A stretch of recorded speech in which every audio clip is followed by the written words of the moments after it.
Welcome, everybody. Good morning. Sunday Adelaja here. Hope you had a nice night. Shegun Fatuma, welcome. Good day to you as well. Nalon Adebayo, hi. Good morning. Damilare Faniran, Anita Shaji, Peggy Zara. Good morning. Megaranti Gerard, good morning. Me, you and she goes there. Deraz Karengi Oluwaseun Kiwabonga Omowumi Rochelle White. Welcome this morning. Kwesi Samson, Bola Luro, Anujo, Eric Jerry, good morning. Lola Shoronke, Patricia, Catherine, Nana Yo, Bakare Jesu Tomi, Gideon, Nikki Christian, welcome. Flair Karen Matip, Severin Angelina, Obi is here, Ajayi, Sherry, Tesley, Gregory Femi, Manu Esong, Bose Fayajiola, Ludmila Loviska, Dobre Ranok, Bash Ojelabi, wow, Esther Lee, wow, let's congratulate Elizabeth Ali. It's her birthday today. Elizabeth, wow. Father, we release your grace and your favor upon Elizabeth today. We congratulate her with your love. We pray that you, since we cannot be there to embrace her, that you will give her a warm embrace today. Make her feel unique. Make her feel different. And let this word be just catapult her to a new height in her calling and in her destiny. In the name of Jesus. Happy birthday, my sister. Get a kiss from me. God bless you now.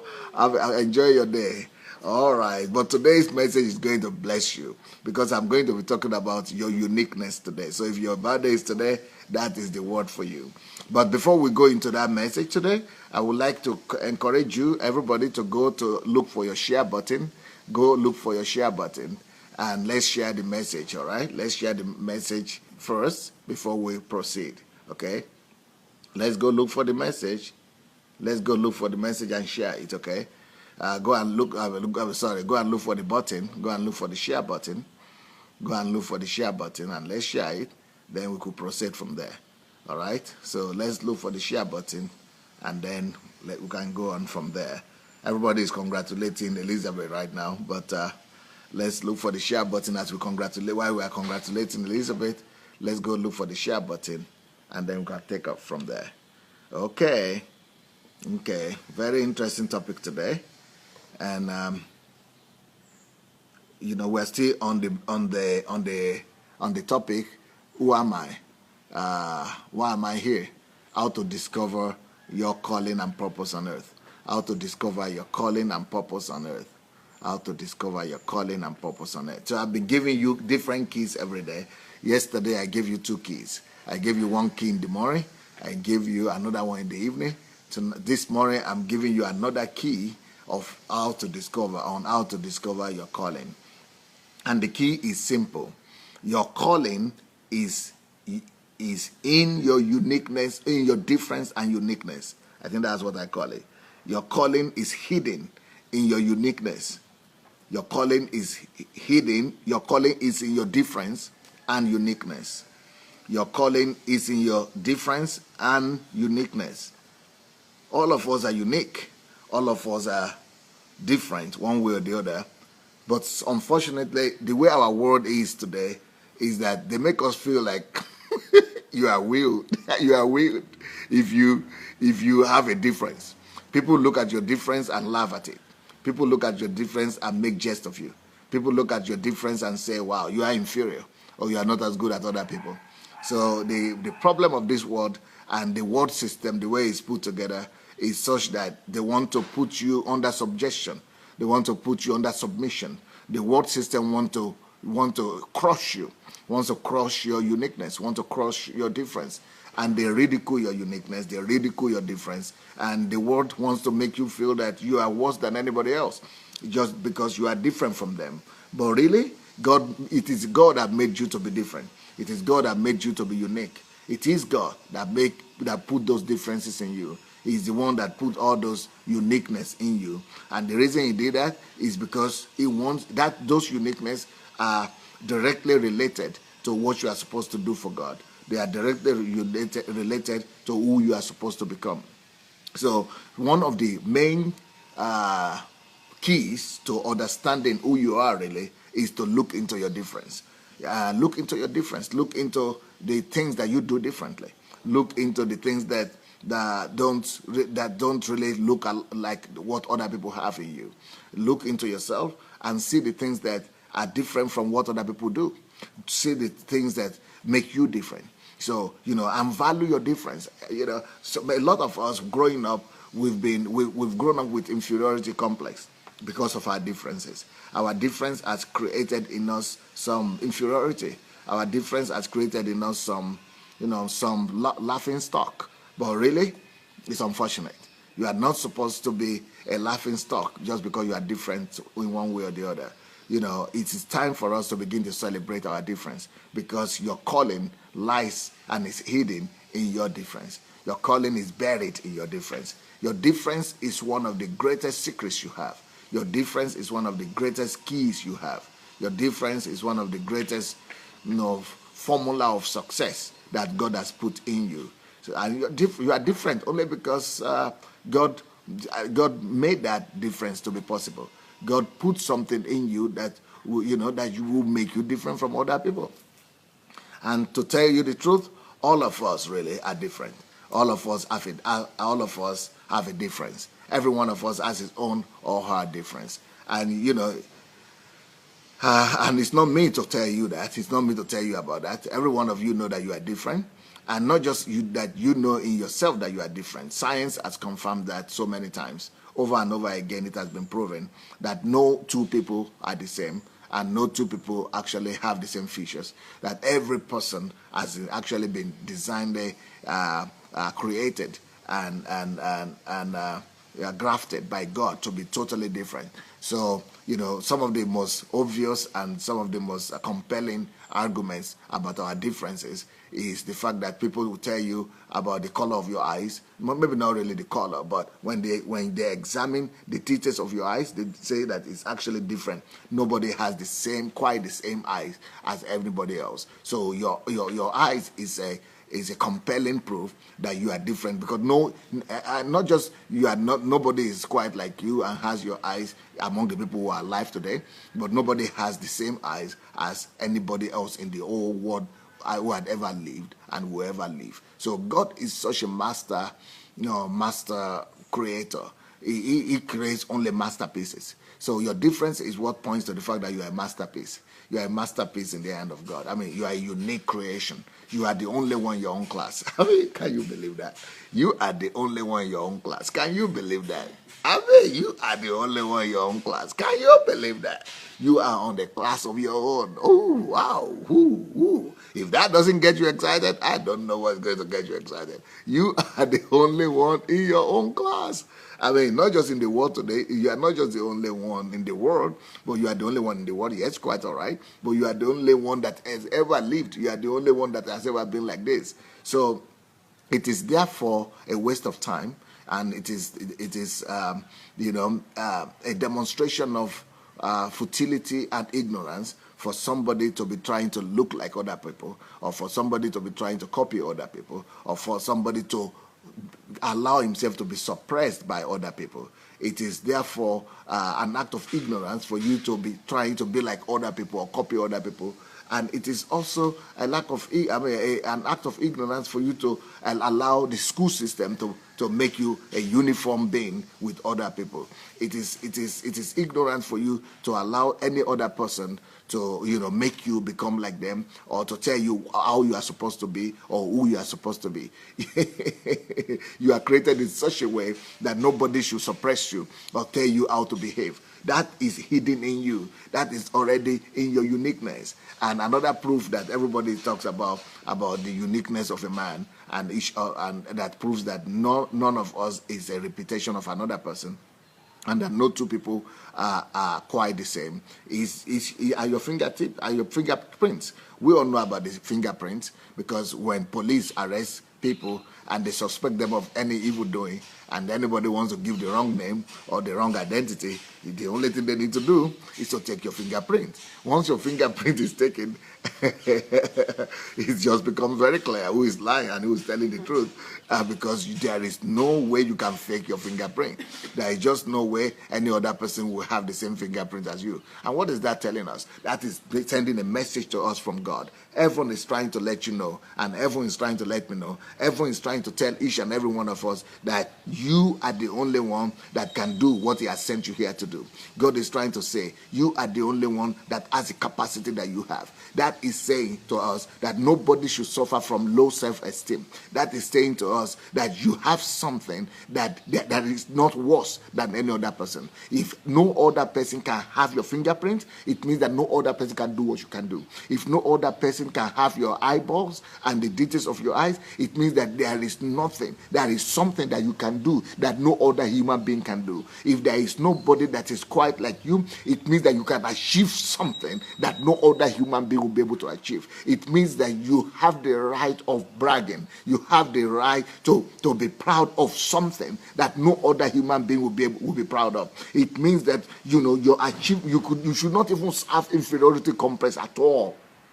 You should never have inferiority complex, because nobody compares to you. It doesn't matter if anybody likes you or they don't like you. It doesn't matter if your features look like the features of other people, or it doesn't look alike. You are unique, and that is what should concern you. You are the only one, which means that you should have your own opinion. Your uniqueness points to the fact that you must have your own opinion. Your uniqueness points to the fact that you must not be surprised by other people, and you must not allow other people to suppress you. Your uniqueness is telling you that you are a unique. You are supposed to do something unique.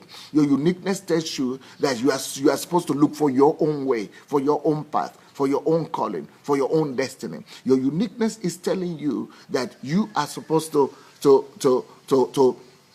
follow your heart, because there is nobody that knows you than the spirit of a man that is in him. Your spirit that is in you is the one that knows you. The other people will not know you better than you know yourself. They cannot dictate to you what path to take in life. So your uniqueness is talking a whole lot about you. Your uniqueness is saying that even if everybody is saying the beautiful people, like I'm living in a country where majority are Europeans and white Europeans, they always have a picture of what they call beautiful. So they put some slim girls, white, especially Caucasians do this. They put some slim ladies, they call them, is it 90, 60, 60 or 60, 90, 60 or something like that. In this, I've heard that, and some figure clarification like that. So, and they say those are the beautiful people. Rubbish. And so because of that, some people have stopped eating, and they don't feed well. They want to starve themselves to death, maybe not really to death, to beauty. And they want to make themselves beautiful and attractive because they follow the magazines, they follow the model industry. And that is deception. Everybody is beautiful in his own class, because you are already unique. So it doesn't matter if you fall in line with what people say you are, or you don't fall in line with what people say is beautiful or attractive. It doesn't matter. You are unique, and that is on its own is what you need. I mean, it should give you confidence. It should give you assurance. That already, it should give you acceptance, because you are unique. It means you are accepted. You are accepted by the God that made you to be unique. You are accepted by the God that makes you to be different from other people. And even the other people who are criticizing you, they too are unique. Even the other people who are saying that you are not like all other people, they too are not like other people. They might not know about it, or they might look a little bit similar to other people in one way or the other, but they too are different. There is nobody else that has the right to say that you are different, so you are not as good as the other person. They too are different, and so every one of us is different. There is no duplication of a human being on earth here. So we are all made to be unique. Now let's go back to our message today. The point I'm making today is the fact that your difference, the differences you have, the uniqueness you have, is a pointer to something. Your difference is a pointer to your destiny. Your difference is a pointer to your fate on earth. Your difference is a pointer to your mission. Your difference is a pointer to your goals in life. And your difference is a pointer to what you're supposed to be doing on earth. Your difference, your uniqueness are things that should be telling you something about what you are sent here for. Your difference is put in you to open your eyes to see what you are supposed to be doing. So your difference is supposed to be your leader, your guardian. Through your difference, you are supposed to be guided to your destiny. Through your difference, you are supposed to be led to your future. Through your destiny, you are supposed to discover your mission. So your difference and your uniqueness, those are the things that are pointers, that are wisdom givers, that are sight givers. Those are your guides. They are supposed to be guiding you and leading you to the destiny that God created you for. So you are made to be different so that you will discover yourself through your uniqueness. So your uniqueness is not by accident. Your uniqueness is supposed to be a voice. Your uniqueness is supposed to be your silent voice that is leading you and talking to you about what you are supposed to do. Your difference from other people and the differences that you have, they are the ones who are supposed to be communicating to you what you are supposed to do, where you are supposed to be, and what you are created to do.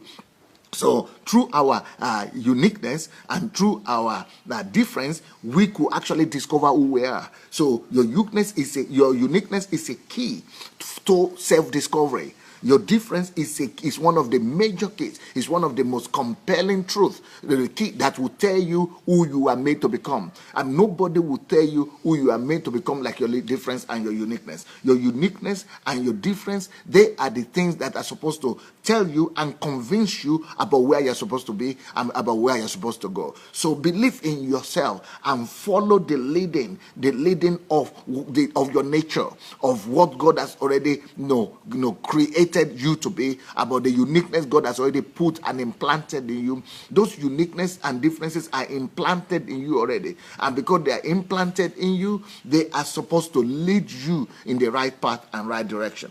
So let me ask you a few questions, and you might want to write some of these things down, the answers or the questions down, or you might want to come back to this message and listen to this recording a few times so that you will not miss out on these questions, okay? And so then you will need to sit down and find your paper or computer and answer these questions specifically. You need to answer them so that you'll be able to analyze yourself, and you'll be able to do an inventory of your gifts and of your specifications and of your differences and of your uniqueness, so that you can now learn to hear the voice of your uniqueness, so that you could learn to master the leading of your uniqueness and difference, so that you could learn how to become who you are created to become through your uniqueness and through your difference. So you need to answer some of the questions I'm going to be posing for you, so that you'll be able to sit down to really begin to hear this voice, because your uniqueness has been talking to you since you were born. Your differences have been talking to you since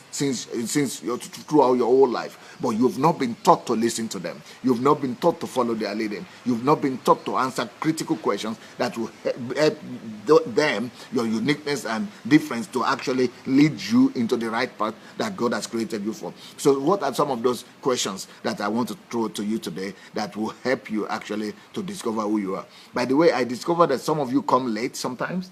I just want to reinstate again the time that we have our program so that you don't forget. So, and then you need to go to my Facebook page and like the page and register for notification, because for you to know when I come on, you need to register for notification. It's going to be notifying you. I come on British time. Some people write 7 or 7:30. I mean 7:30 in the morning and 7:30 in the evening. No, I come on every day in the morning 7:30 British time, 7:30 a.m. British time, and 7:30 a.m. as well Nigerian time. Not 7, but 7:30 in the morning. But in the evening, I come on 7 p.m. Nigerian time and 7 p.m. British time. So there is a difference, not 7 and not 7:30. No, it is 7:30. So I come on 7:30 in the morning, but in the evening is 7. Don't mix it up. It's not 7 in the morning and 7:30 in the evening. No. It's 7:30 in the morning, 7:30 a.m., that is Nigerian and British time, and 7 in the evening, p.m., Nigeria and British time. The same thing in England. In America, it's easier in America, because in America, you see that in the morning, I come out later. That is 2:30 a.m. Eastern time, and then 2 p.m. Eastern time as well. So just for you to know. Anyway, so what are the questions that I want you to note down or write down that will help you to discover who you are? So again, the topic of today is that your calling is in your uniqueness, in your difference. So your calling is hidden in your difference. Your calling is hidden in your uniqueness. Your destiny, your mission on earth, your goal on earth is buried in the things that make you different from other people. It is buried in the things that make you different. So you can actually discover who you are. You can discover your calling through studying your difference, through studying your difference and your uniqueness. So let me ask you some of these questions that will help you to know where your difference is and what are your differences and your uniqueness that will lead you to your calling. Number 1, what do you think that separates you from other people? What do you think that differentiates you from other people? Take your time. Number 2, take your time and analyze yourself. Analyze yourself in comparison to all the people you see around you. Is there anything that makes you to be a little bit different? Do you look differently? Do you want to be alone sometimes? Do you find out that your desires are different from the desires of other people? Yes, some people are saying we should go and share the link. Yes, go ahead. Let's go ahead and share the link again. Let's go ahead and share this link. I'm going to give you a second to go to your timeline and look for your share button. Go and share this Facebook page, or go and share the link so that people who might need this message will come and actually join us, because a lot of people want to discover who they are. They want to discover what they are born to do. And these things will help them to discover who they are and what they are born to do, okay? So anyway, next question. Where do you find yourself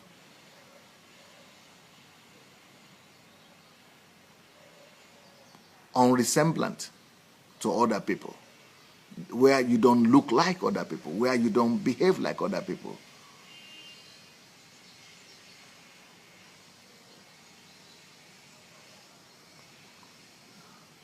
Next point. What are the few things you will point out as your uniqueness?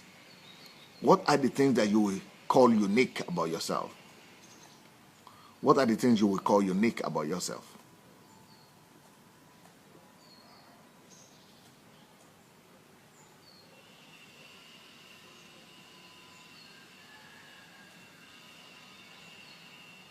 I will ask, the next question is going to be a little bit provocative, but it's going to be helpful, because the society has taught us the society, sometimes the world is wicked, The world is wicked, especially the world of children, teenagers, youth, especially in high school. In high school, they stigmatize you. So I want to find out, you write it down, where have you been stigmatized? In what area have you been stigmatized? Because those stigmatization might actually be a pointer to who you are supposed to become. The stigmatization that people are put on you, they might not be as bad as people say they are. They might actually be something that is part of your uniqueness. They might actually be something that is your difference that they could not understand. And that your stigmatization might be something that God wants you to pay attention to, and that will point you to something unique about yourself that will help you to discover some of your uniqueness. Next point, next question. Next point that I want you to write down is, because of the way everybody wants to make you uniform, they want to make you to correspond with every other person's expectation and what everybody expects from you, and how, because they want you to behave like all other people. Sometimes, I don't know if this is accepted in some cultures, but in some, maybe they call it different things in different cultures. But it's, in some cases, they treat you as if you are a black sheep. They treat you as if you are a black sheep, not necessarily because you are doing something bad, but because of your manner of behaviors, or because you are different. It's like, for example, in some countries, if you are studying well, if you are an excellent student, they give you a name. Like, for example, in some cultures, they call you a bookworm, and they begin to laugh at you. Well, those things are things that you actually, they are supposed to be pointing you to who you're supposed to become in life, your uniqueness in life. Because if you are a bookworm, it shows that you are going to become somebody great. You are going to become an intellectual giant in some places. It means that you are going to, you have the ability to study, to isolate yourself and to do research, and maybe you'll be able to discover something in life. But people make it look as if it's an insult. So what are the areas where people call you a black sheep? And those things might also, they should point you to where you are supposed, to what you are supposed to be, to where you are supposed to go, and to the destiny that God has prepared for you. Next question. Another thing that could actually help you to discover who you are is, what are the things that people try to correct you about all the time? What are the things that people try to change in you?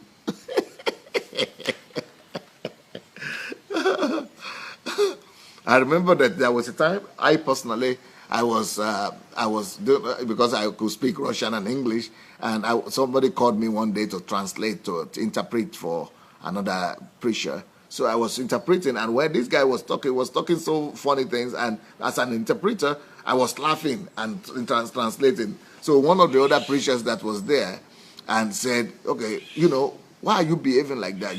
Because I was the only black person there. It is not cultured. It is not, you are not cultured to be laughing like that, loud. You don't laugh loud in a cultured society. This is a cultured society. Don't behave like you are from somewhere. So, so I said, okay. I said, yeah, I understand you. I said, what's your name, sir? So he mentioned his name. He said, my name is this and this. I said, okay. Well, for your information, my name is a little bit different. My name is slightly different. My name is not quite what you just mentioned now. My name is Sunday Adelaja. And you know what that means? Since your name is different from mine, it means that I am who I am and you are who you are. Did you notice that I didn't come to you to find out why you have not been laughing at the joke the guy was cracking? Did you discover that I've not come to find out and to question you why you have been sitting down there or why your name is that what it is? But why should you question who I am? Why should you question who decides what is cultured and what is not cultured? Okay? So they wanted to, so people will try to intimidate you and try to break you. And that's why I'm asking that question. So what are the things that people have tried to change in you? And funnily enough, the way I laugh, that irritated that other guy, and the people here in Europe, they say it's very irritating for you to laugh like that. It's not culture, behave, hold yourself, control yourself. And that is exactly what people have said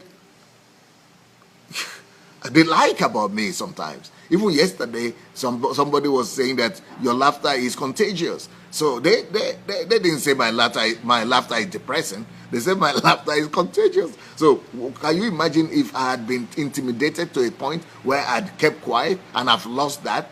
it wouldn't have been a blessing to other people right now. So that's why I'm saying some of those things that you are being, controlled and being, you are being intimidated to try to correct. Some of those things might point to your uniqueness. They might point to your uniqueness, and your uniqueness will point to your destiny, will point to your calling, So next one. Let me even tell you something. Some of the things that people mock you for, some of the things that people laugh at you for, some of the things that people mock you for and they ridicule you for, some of those things might be your uniqueness. And you might need to pay attention to some of those things and begin to, to value them differently. Because if other people are laughing at you, it's because it's not usual. If they are laughing at those things, that is because they don't see it normally. It's because it's not something that they come across all the time. So if they are laughing at you about something, that you should rather be rejoicing and say, oh, okay. It means that it's not usual. It means that they don't see it every time. It means that they don't normally come across it. It means I have something that they don't see normally. So that is your uniqueness. And you should begin to thank God for it and value it. You might not, if everybody is against it, but you value in your heart. Keep it in your heart. Know that whatever makes you different from other people is your uniqueness. It's your wealth. It's your riches. It's your abundance. It's your blessing. So those are your blessing. I will tell you something about great men. Great men are people who have managed to. Let me say this. Most of the great men have one thing in common. Most of great men are people who have refused to let public opinion and the opinion of others silence their uniqueness. Great men have some things in common. And one of the things they have in common is that they have embraced their uniqueness. They have embraced their difference despite the pressure to break them or to silence them. And then they have gone ahead to use that difference and uniqueness to become their platform. You are only celebrated where you are different. You are only celebrated where you are different. It is only because you are different in some area and that other people don't have what you have, that becomes your platform through which you can now shine and shine brighter than all other people, because there is no other person that could actually be like you. So one of the great features of great people and successful people in life is the fact that they were not caged in. They were not subdued. They did not allow themselves to be silenced by the criticism and the attack of the public opinion. They kept to their uniqueness. And because they kept to their uniqueness, they turned their uniqueness to their strength. They turned their uniqueness to their pride. They turned their uniqueness to their platform. And because they are so bold about it, and because they are so upfront about it, and because they are so proactive about their difference, everybody began to notice that, wow, this is not like anything I've seen before. And what people have never seen before, what people have never been used to before, they begin to celebrate it. So if you will not be intimidated, if you will hold on to your uniqueness, if you will celebrate your uniqueness, sooner or later, other people will celebrate you. And if you would be intimidated by your uniqueness, if you will not celebrate your uniqueness, other people will also intimidate you. Other people will not celebrate you as well. Other people will never be able to celebrate you because you did not celebrate your own uniqueness. And nobody is going to celebrate you if you don't celebrate yourself. Nobody is going to acknowledge you if you don't acknowledge yourself. Nobody is going to, just even if people see that you have something and they try to acknowledge you one or two times and you are saying no, later on people will just forget about it. So you must be able to celebrate yourself. You must be able to acknowledge what you have, and you must be able to promote yourself. If you are not going to promote yourself, nobody is out there to promote you. Everybody is out there to promote themselves. So if you are going to wait for somebody to come and promote you, you wait for your whole life until you are wasted. So when you begin to promote and celebrate your uniqueness, you discover calling. So the point, which is your calling, is at the discovery of calling, and the discovery of purpose, and the discovery of your mission is at the point when you begin to celebrate, to embrace and celebrate your uniqueness. Once you begin to embrace and celebrate your uniqueness, once you begin to celebrate and add value to your uniqueness, once you begin to develop your uniqueness, once you begin to promote your uniqueness, once you begin to celebrate your uniqueness and to develop your uniqueness, then other people begin to celebrate your uniqueness as well. Other people begin to notice your uniqueness, and your uniqueness then becomes your platform. Your platform for what? Your platform for excellence, your platform for celebration, your platform for victory, your platform for your dream, your platform for your greatness, your platform for your achievement. So so one of the main things that would lead you right directly to walk right into your destiny, that would lead you right into your purpose in life, is the ability to be able to embrace, celebrate, and promote your own uniqueness. Then it becomes your platform. It becomes the mountain upon which you stand. And when you stand upon that mountain, everybody else begins to see you. You become visible.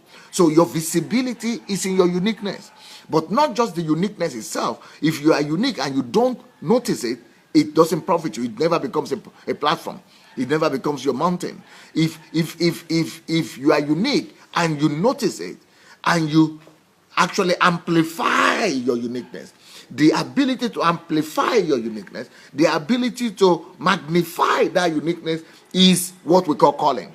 It's what gives you calling. It lands you in your calling. It lands you in your fulfillment. Once you are able to identify, to magnify, and to amplify your calling, your uniqueness, your difference, then you are celebrated. You begin to be celebrated. And since you are the only one like that, and since you are magnifying and amplifying your uniqueness, it means you are walking right into your purpose, because that is why you are different. That's why you are the only one like that. That's why you are the only one that is unique.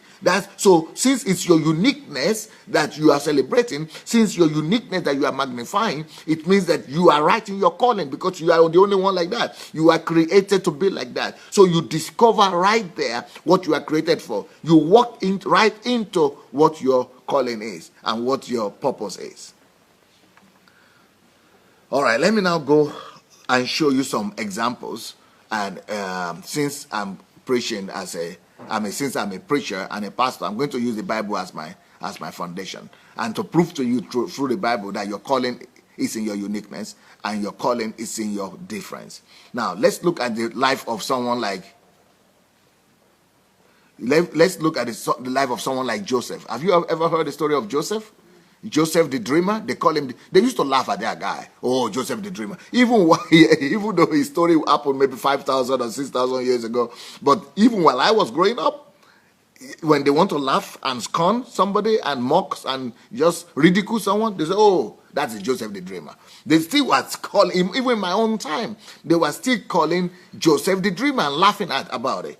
Even though his life had proved that his dream came to pass, but anybody that is a dreamer also, sometimes up till now, people still laugh at them and say, "Oh, yeah, that's Joseph the dreamer. He's just a fantasy guy. He's just somebody in another world." But that difference that he had, his brothers laughed at him. Even his parents ridiculed him. They were laughing and making jest of him.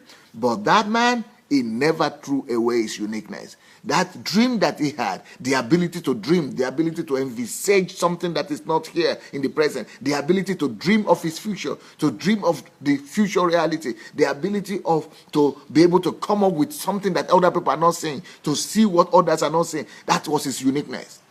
And you know what? His uniqueness could not be killed.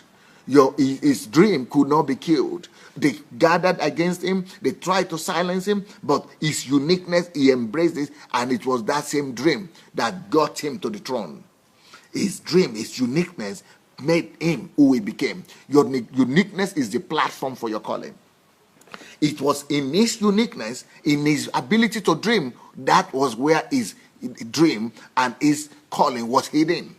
It's the same thing with you. Your calling and your purpose is hidden in your uniqueness, just like in the as with the situation with Joseph. Now you say let's go to the New Testament. If you look at the New Testament and you look at the disciples of Jesus, you will see Peter. One of the future things you will see about Peter was that he was always upright. If anytime Jesus asked questions from his disciples, there were 12 of them, sometimes more, 70 and all that, Peter was always the first person to come up and give an answer. You look at everywhere where the list of the names and the list of the disciples of Jesus are mentioned, Peter is always the first one to be mentioned. And he's always upright. He's always, up front. He's always upstart. It's an upstart to the nature. He's a proactive person. It's an upstart. And you know what? That in that quality of being an upstart, that is where he discovered his destiny. Because when Jesus asked, who do people think that I am? Who do people say that I am? Out of all of them, they were still thinking he was the upstart. He was the first one to say, you are the Son of God. He said, upon you, upon that revelation, I will build my church. His destiny was in his quality to be an upstart. Sometimes our parents don't want us to be upstarts. Sometimes they beat you and say, no, why are you the first one always? Why are you just be modest, just go to the back.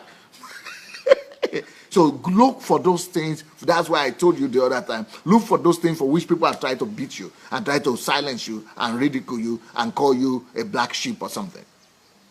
So you see in the New Testament, in the quality, in the natural tendencies of Peter was his destiny.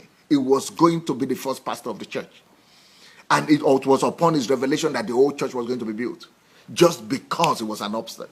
Yes, sometimes he got a book for it, like Jesus told him the other time. But, those are just, the fallouts of those kind of things, all right? Just say, Satan, get out of here. but I mean, that still, was not denying the fact that he made some blunders, but, he didn't deny the fact that that was his nature. And in that, his uniqueness was going to be his destiny. All right? Okay, let's look at other people that they were called the sons of thunder. There were two brothers, the disciples of Jesus, that were called the sons of thunder. Now, why were they called the sons of thunder? Because of their temperament. They were the brothers who said Jesus should call out the fire upon that village, you see. So they also made some blunders, but the good thing about it is that because of their thunderous nature and because of their thunderous, character, they became great evangelists upon that spread the word of the Lord Jesus Christ to the end of the earth. They won their generation to Christ because of their thunderous character, you see. Then So your uniqueness, your calling is in your uniqueness. So if you could discover what your uniqueness are, if you could discover what your differences are, you will discover your calling. Then the only thing you will need to do after that is to develop it. The only thing you will need to do after that is to invest in it. The only thing you will need to do after that is to build a platform under it. The only thing you will need to do after that is to study that uniqueness and to magnify it and to promote it. And to celebrate yourself, and then before you know, the whole world is celebrating you. I mean, I can give you so many examples of different great men and women from all over the world who became great because they identified their uniqueness, and we just had Muhammad Ali died the other day. He became great because he was talking a lot. Not just even because he was a good boxer, but because of his difference made him. Everybody is saying he's the greatest boxer. But if you really look at the thing, maybe there were some people who were better than him. But because of his difference, he became who he is. Look at Michael Tyson. Not because he was beaten, actually, but he's still more popular than those people who beat him. Because of his difference. So people who embrace their difference, they are always celebrated.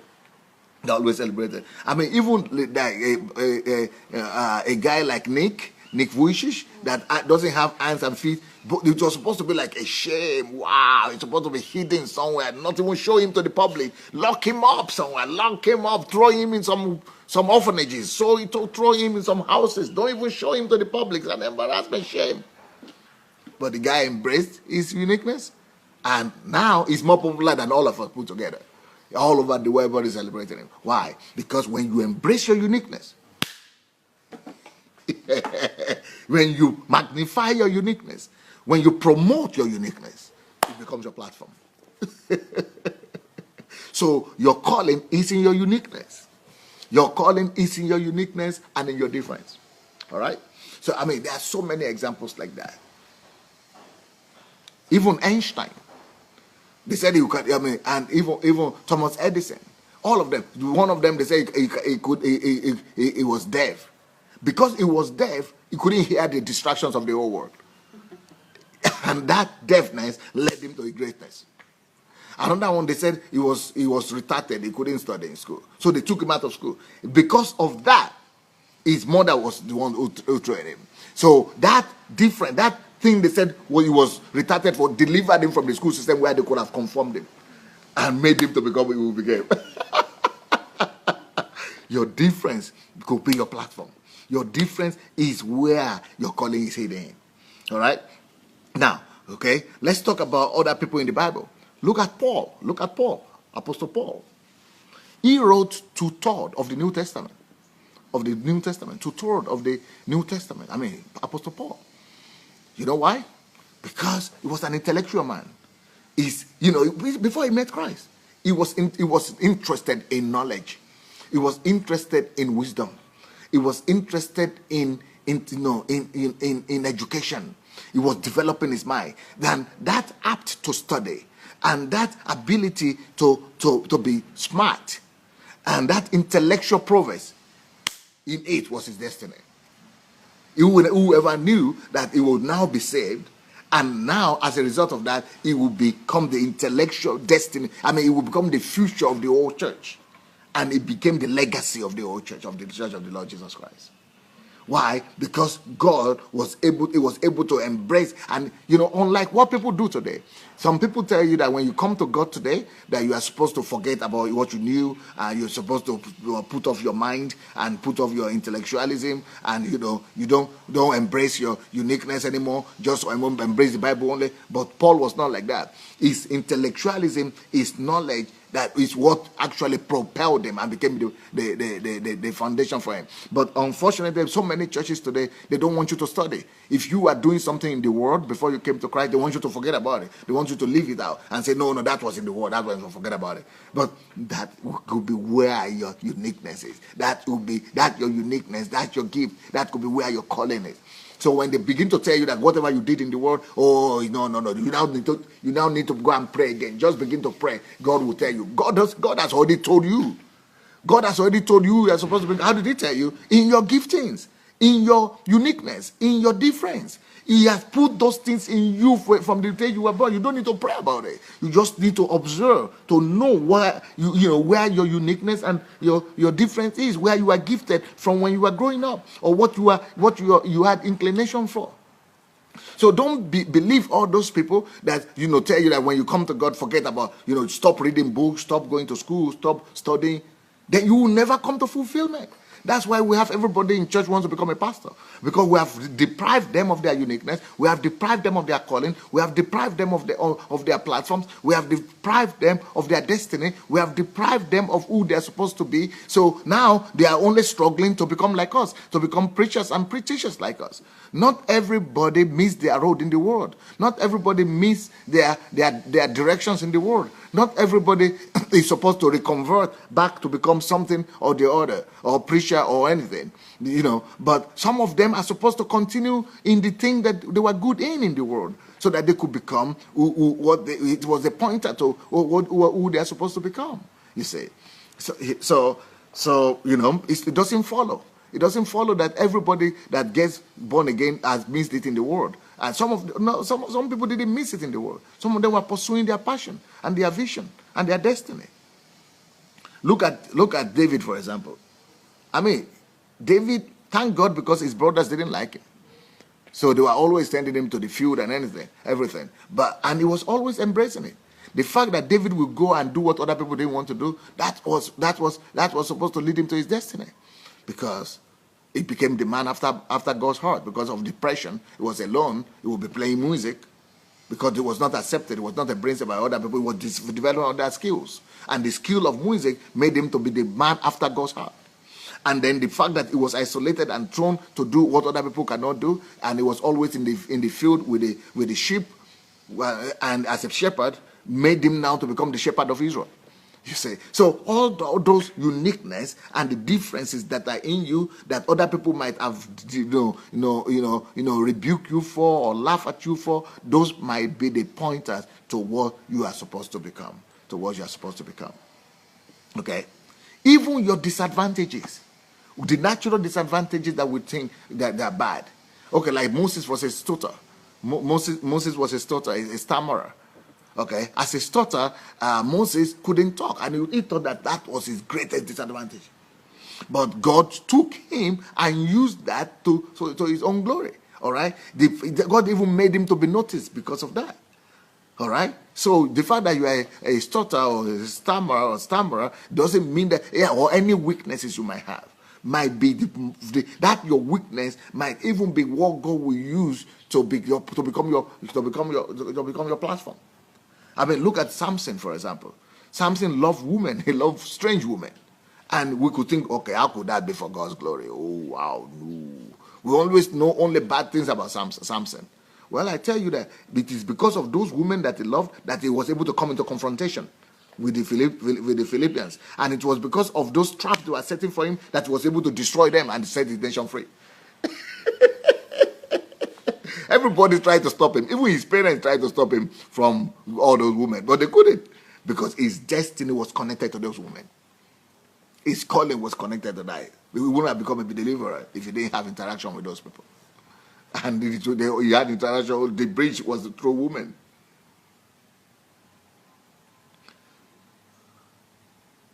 Bola Luro said, who is God's best worshiper? I just said it. David.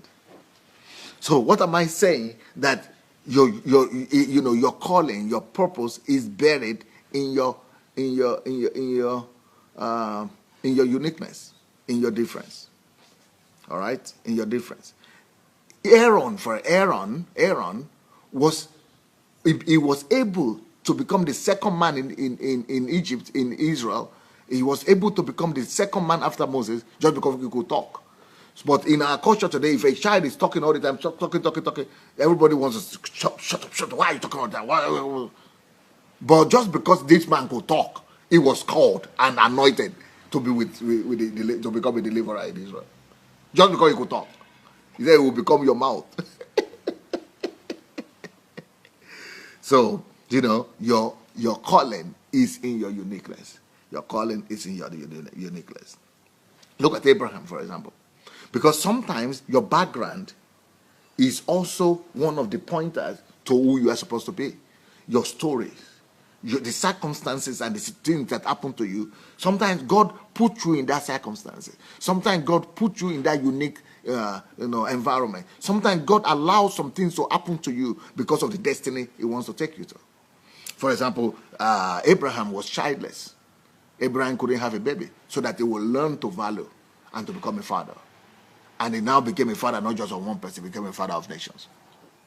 Abraham and the wife couldn't have children so that they could become friends of God. Because when they were alone, they were not giving their lives to children or to family. They could give their life to studying God and became friends of God. So sometimes your disadvantages and your tragedies, what people call tragedies, they might be some of the greatest tools that God was going to use to make you become who He wants you to become. Now, even tragic situations will be used by God sometimes to fulfill purpose. I wrote a book here about my friend, Miles Monroe. This book is called Finding Answers to Why Good People Die Tragic and Early Death. Finding Answers to Why Good People Die Tragic and Early Death. Everybody needs to read this book. My wife said this is the book that has blessed her most out of all my books. It's called Miles Monroe, Finding Answers. How can tragedy be used to fulfill purpose? Well, I tell you what, it can. Do you remember the story of Abel? Abel was killed by his brother, Cain. So Well, because of that tragedy, everyone remember the story of Abel today. Thousands of years after it has happened, nobody can forget about the story of Abel. His life became a story for generations to come. In death, death sometimes could fulfill purpose. In fact, some people come to the earth to die so that lessons might be learned and so that changes will take place. So death is not always as tragic or as gory as some people look at it. Purpose could be hidden in death, like in the case of Abel. And this book will tell you about the mystery of death and why death and tragedy sometimes could be a blessing, even when it is tragic and early death in life. So finding answers to why good people die tragic and early death. Please go and look for it. It's on Amazon. And it's on Okada books or something like that in Africa. You can get it in Africa as well. And they are selling them in the streets of Nigeria everywhere. Okay. Let's look at mundane things like beauty, your physical appearance. It doesn't matter if you are beautiful or you are ugly. I mean, so many people, because of their awkward outward appearance, they have become stars and they have become great people. Just because, like the man without the hand and the face, people who have some worse and ugly look have been, if they could embrace it and celebrate themselves, they will be used to fulfill destiny. It will become their platform. Or if you are beautiful as well, it could become your platform. I mean, look at Esther. Look at Esther. What did she have? She was attractive, and she became the deliverer of a nation because of her beauty. Because of her beauty. So everything you have, in whatever you are unique, you could be if you will embrace and celebrate your uniqueness. If you will only embrace and celebrate your uniqueness, then if you will add value to your uniqueness, if you will refine your uniqueness, if you will develop your uniqueness, if you will promote your uniqueness, the whole world will begin to celebrate you soon after that. That's what life is about. I mean, look at Nehemiah. Nehemiah became the deliverer of Israel and the man that built the wall of Israel, and he became a restorer of a whole nation just because of diligence. One quality, diligence. He was serving the king so well that, diligence brought him to the presence of the king. And when the king noticed one time that he was sick, he was sad. He was you that is so diligent, you have never seen you so sad. You've always been diligent. What happened? And he sent him to become the deliverer of a whole nation.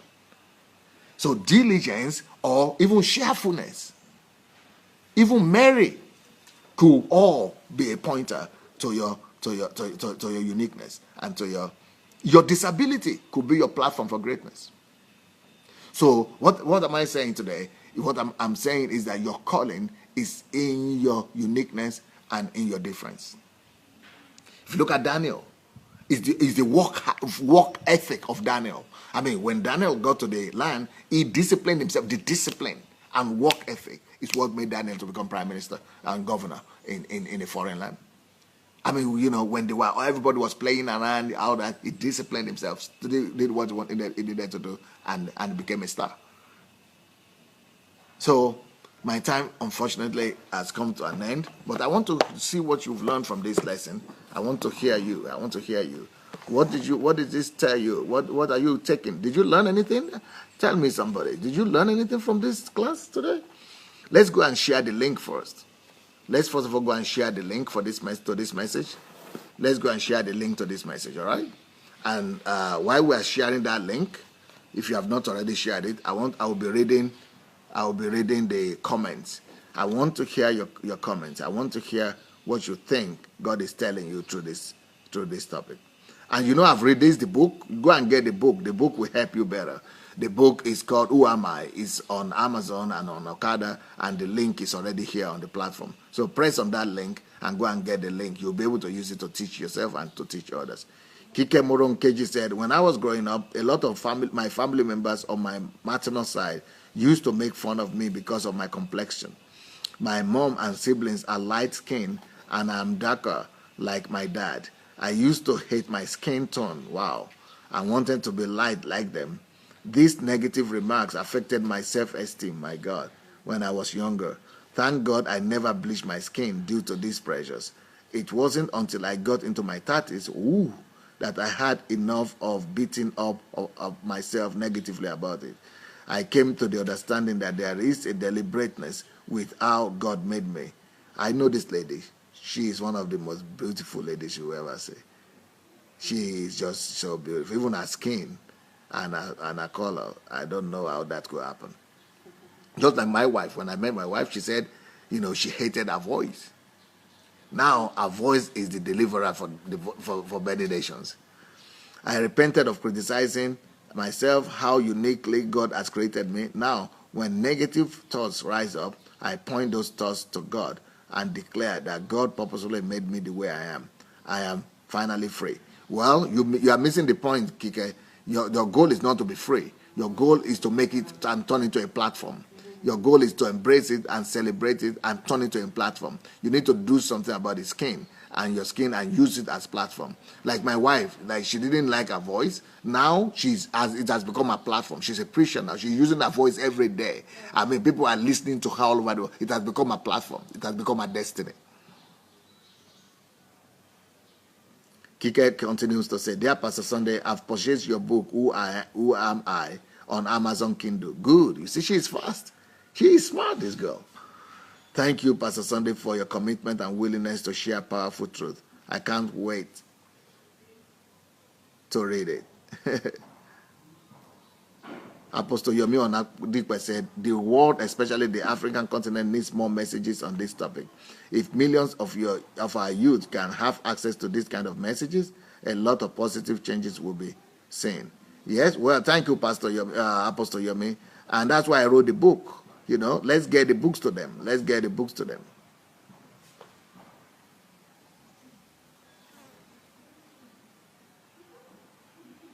Patrick Christian says, again, the Israelites cried out to the Lord, and he gave them a deliverer, Ehud, a left-handed man, the son of Gera, the Benjamin. The Israelites sent him with tribute to Eglon, the king of Moab. Yes. Oluwafunmilayo Dina said, your disability could become your platform for greatness. Yes, normally that's the way it is. Elizabeth, the birthday girl, Elizabeth Ali, the birthday girl, said, Nikki, my son uses left hand.